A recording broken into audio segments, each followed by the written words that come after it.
The Aran Islands lie in Galway Bay off the west coast of Ireland, and they're made up of 3 islands: Inis Mór, Inis Mearn and Inis Oírr.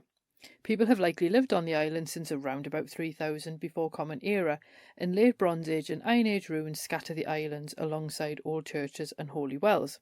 Now sadly, after the era of saints and pilgrimages, Queen Elizabeth I seized ownership of the lands in 1565, and in 1588 she sold them to the Lynch family. Oliver Cromwell seized them back and then passed them to his supporters, so absentee English landlords owned the islands until 1922.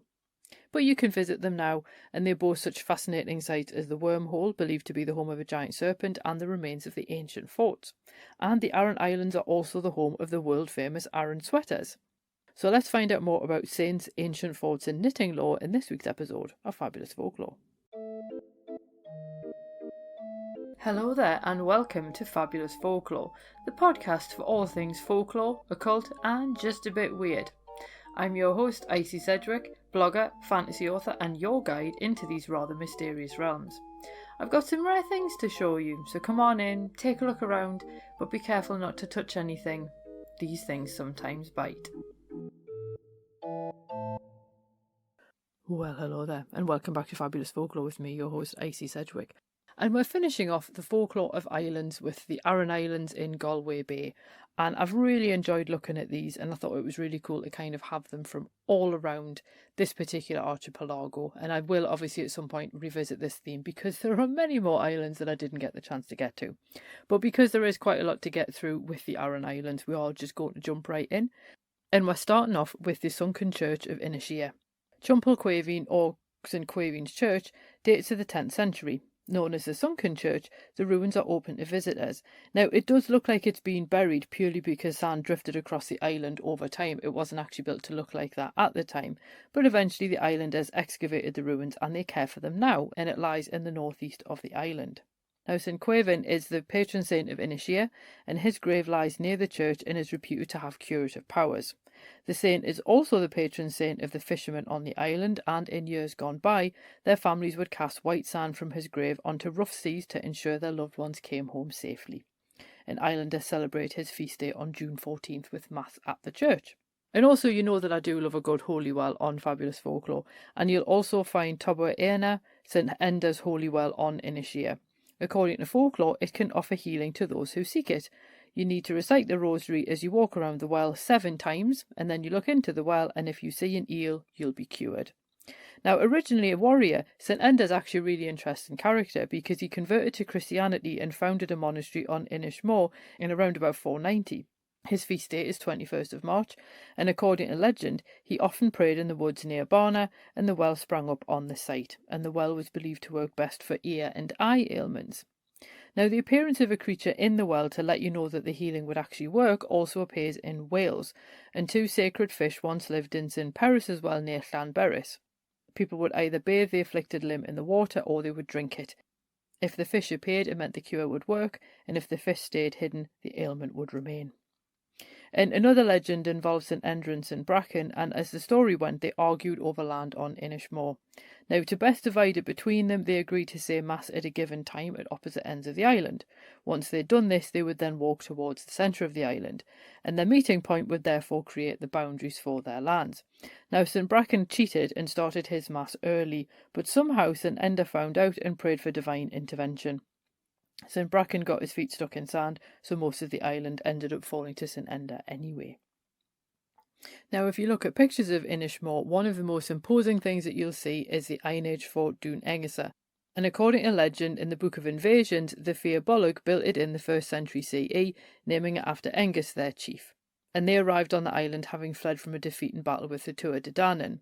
Now, 19th century writers like John O'Flaherty believed the site to contain altars, stone pillars and temples used by Druids. And in 1911, W.I. Evans Wentz claimed the site once housed an Aengus cult, though it is best to question those comments because they are ultimately based on conjecture. As Morgan Daimler points out, Evans Wentz wrote at a time when scholars could basically voice theories without evidence, and it can be difficult to separate fact from opinion. And in fact, Evans Wentz conflates the semicircular shape of the fort with the Sun Temple, although he does admit that the fort may also have provided refuge in a practical sense. It is also quite difficult, I think, sometimes when you look at these Iron Age monuments to actually know what they would have looked like at the time. So we're just looking at what's left and drawing assumptions from that, but obviously we can't possibly know what these things would have looked like in their heyday. But this is the thing, because what is cool about Dun Aengus is that while there are about 50 Iron Age hill forts in Ireland that have been identified at least, archaeological evidence shows human occupation at this site in the late Bronze Age. And even better, important finds include things like clay moulds used to cast bronze items, and they're not exactly common finds. So that is really cool in and of itself, without saying, oh, it's actually a Druid Sun Temple. It's just cool for archaeological evidence. Claire Cotter actually explains that there are features in and around the fort, such as a bedrock platform at the cliff edge, that aren't entirely natural, but there's no way to know what the builders actually had in mind when they included them, so it's difficult to go, that must be ritual. It might be, it might not be, don't really know. Either way, it's just a really, really interesting looking site and really, really imposing, because like I say, it's the semicircular fort where at one side you've just got this 300-foot drop down a sheer cliff face, which, you know, as defensive purposes would be really helpful, but it just looks so interesting. And much of the folklore that I found did seem to involve saints on the islands, and I do think that a lot of the lore around saints is really interesting anyway. But I did find one anecdote from 1895 including witchcraft, which I wanted to include. And Nathaniel Colgan was looking at plants on a beach on Inis Mór when some locals warned him that handling the plants was a dangerous business. Colgan probed further, wondering if there were actually poisonous plants among the milk vetch he was looking for, but he found that the concern stemmed from a very different quarter. The local that he was talking to explained that years previously, a friend fell ill and sought the services of a wise woman when the doctors could do nothing. Now, her method involved transferring sickness from the patient to a healthy victim, shall we say, who would then sicken and presumably die in their place. She used plants to choose her victim, kneeling in a field near a road, and she would pick a plant while looking at the first passerby she saw, and whoever that passerby would die of the sickness within 24 hours while the patient healed. Now, Colgan notes that his informant knew the wise woman well, yet he'd only known her to use that method once, in the case of his friend, and the man who took his friend's illness did indeed die. It seems the man couldn't tell Colgan what plant she used, although his younger companions all scoffed at his story.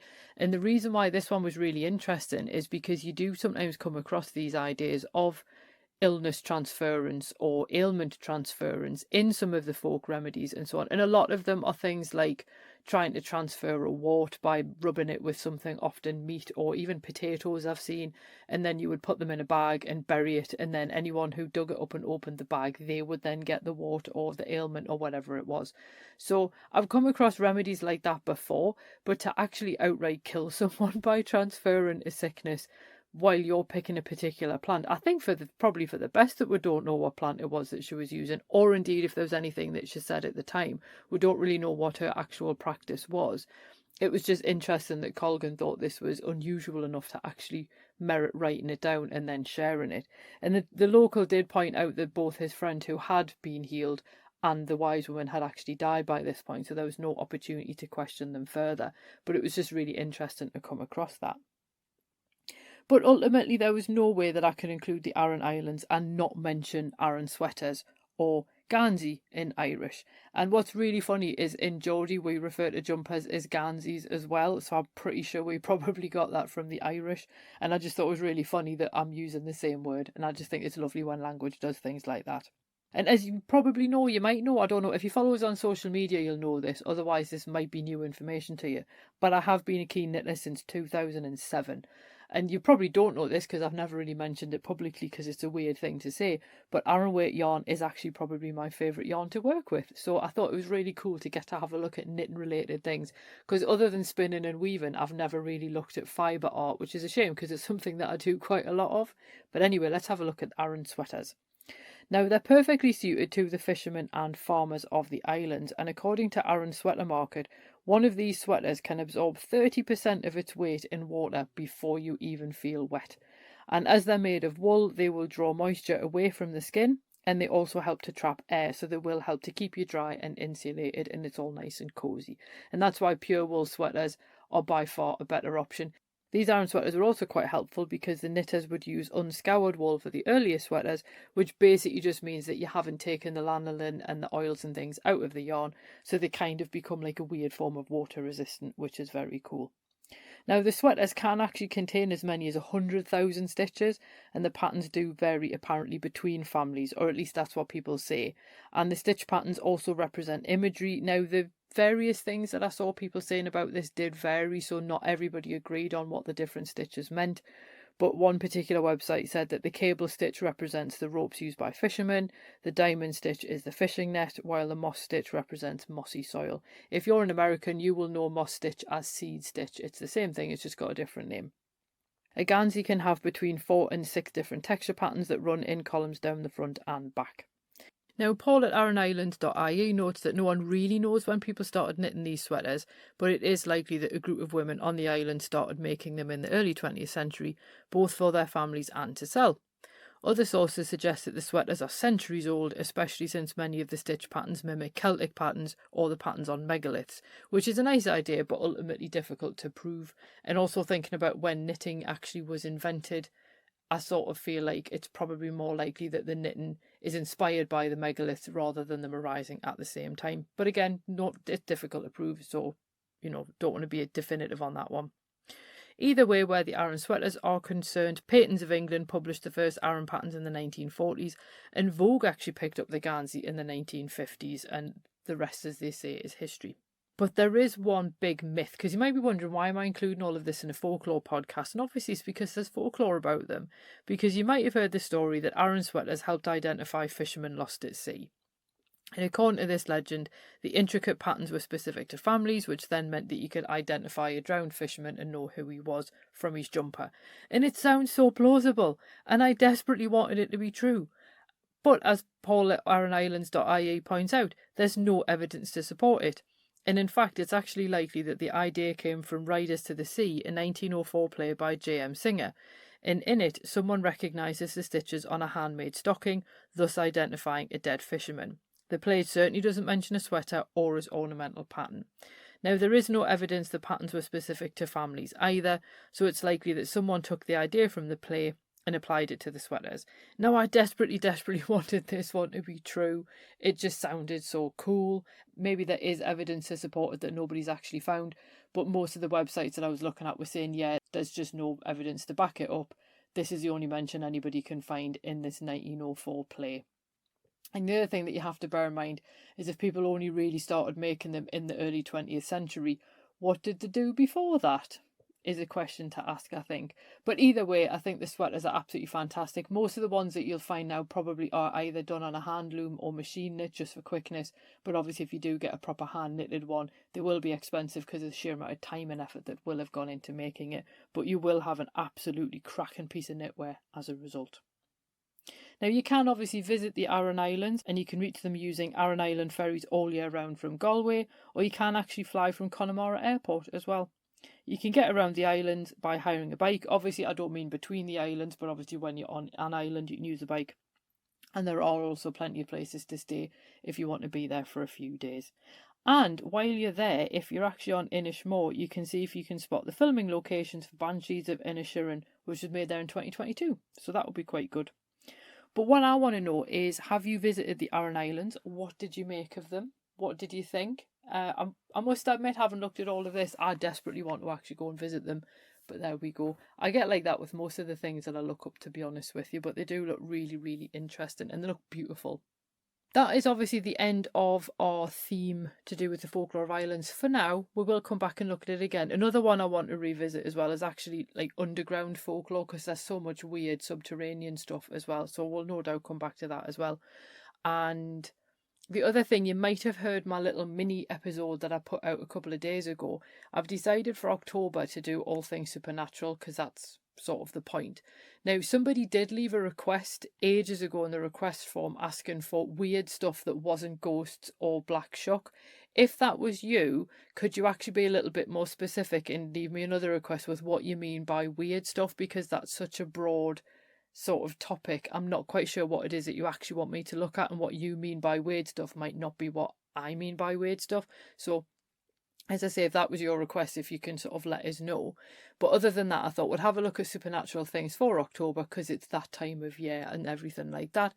And I wanted to dedicate at least one of the episodes to people's encounters with the supernatural, because one of the things that I do quite like to do with Fabulous Folklore when I get the chance is to actually collect people's own lore, their own traditions and their own stories. And it was really interesting doing this, for example, with the one on flying, because obviously there's not actually that many superstitions being recorded yet, but obviously you lovely listeners came through and had some fabulous little things that you do.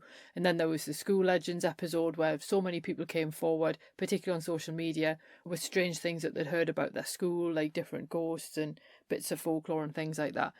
And I just think that the problem that you have with encounters and things like that is if people never tell them, they just disappear. And I'm not going to give the Blade Runner speech, but it is kind of like, you know, things do get lost like tears in the rain. So I do think it would, I can't believe I've just quoted that, but I do think it would be really, really cool to be able to sort of preserve some of these. Now, I'm not going to be doing that for the first episode of October to give people a chance to actually send things in. But if you would like to tell me one of your supernatural encounters, I do have a Google form. You can remain anonymous if you want. There are bits of information I will need to know about the encounter, like where was it, when was it, what actually happened, because otherwise it's pointless telling someone if you don't have like that basic information. But I can keep you anonymous if you want. And obviously I will be reading out the most fascinating or the strangest or just something that kind of stands out.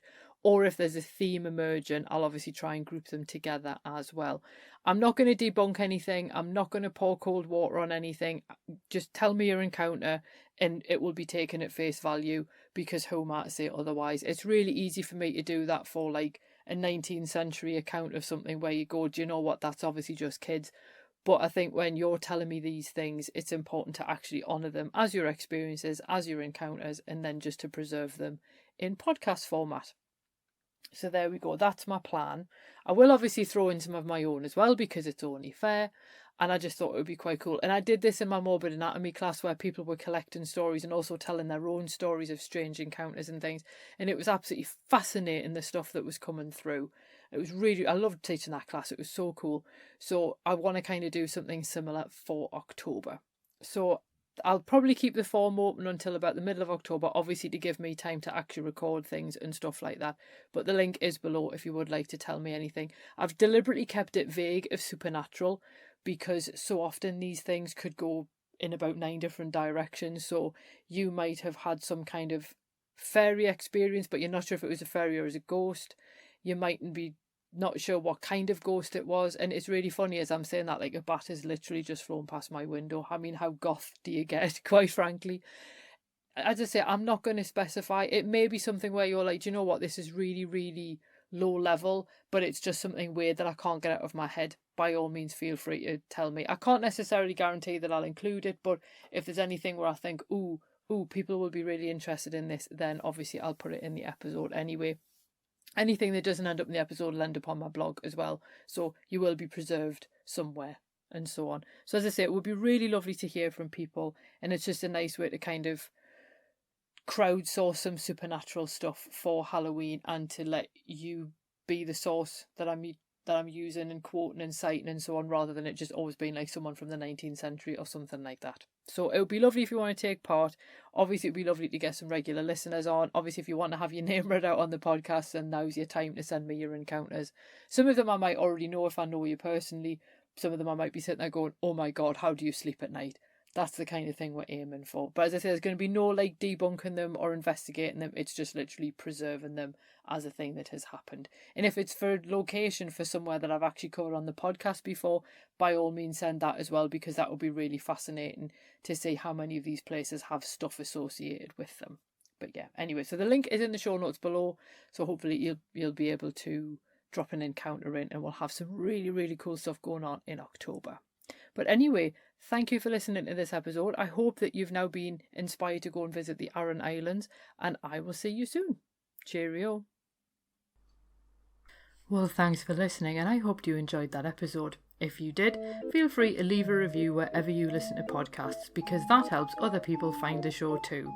It also takes between 4 and 6 hours to research, write, record and edit these episodes, So if you want to help support my time in doing that, then you can buy me a coffee, or you can join the Fabulous Folklore family on Patreon and enjoy extra benefits, including exclusive episodes and articles and even illustrated talks.